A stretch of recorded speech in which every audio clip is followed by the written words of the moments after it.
Hello everyone, good evening. সবাই কেমন আছো? আমি তো আছি এখন জয়পুর ফরেস্টে। আজকে স্যাটারডে নাইট, আমরা এখানেই থাকবো। আর এটা না পুরোটা আমি আগেই বলেছি ফরেস্টের মধ্যেই। আর এখানে মানে রাতের সৌন্দর্যটা একটা অদ্ভুত, যেটা তোমাদের সাথে অবশ্যই শেয়ার করব। তো চলো ভিডিওটা দেখতে থাকো। চলো রাতে কিভাবে আচ্ছা, আমরা যে রিসর্টে আছি সেটার নাম হচ্ছে বনশ্রী রিসর্ট। তো সেই রিসর্টের প্রতিটা কটেজ রাতে কেমন লাগছে, বাইরেটা কেমন লাগছে, সেটাও তোমাদের সাথে শেয়ার করছি। আর তার সাথে আমাদের এখন চলছে বনফায়ারের প্রস্তুতি। আমি আগেই বলেছি আমরা 14 জন মেম্বার এসেছি, আর আমরা আমাদের মানে নিজস্ব কারেই এসেছি। তো এইভাবে আমরা নিজেরা এনজয় করছি এবং পাড়া থেকে আমরা এসেছি। ঠিক আছে, কটেজগুলো তোমাদের সাথে শেয়ার করছি। এই টাইপের কটেজ যেগুলো আমরা রাতে থাকবো।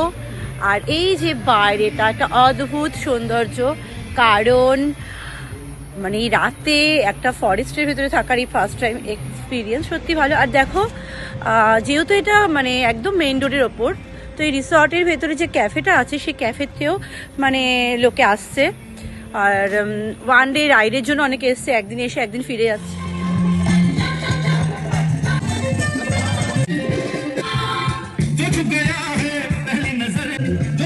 আমার ব্ল্যাক কফি রেডি। তো বারবিকিউ স্টার্ট হয়ে গেছে, বাট এই বারবিকিউ প্রসেসটা একটু ডিফারেন্ট দেখছি।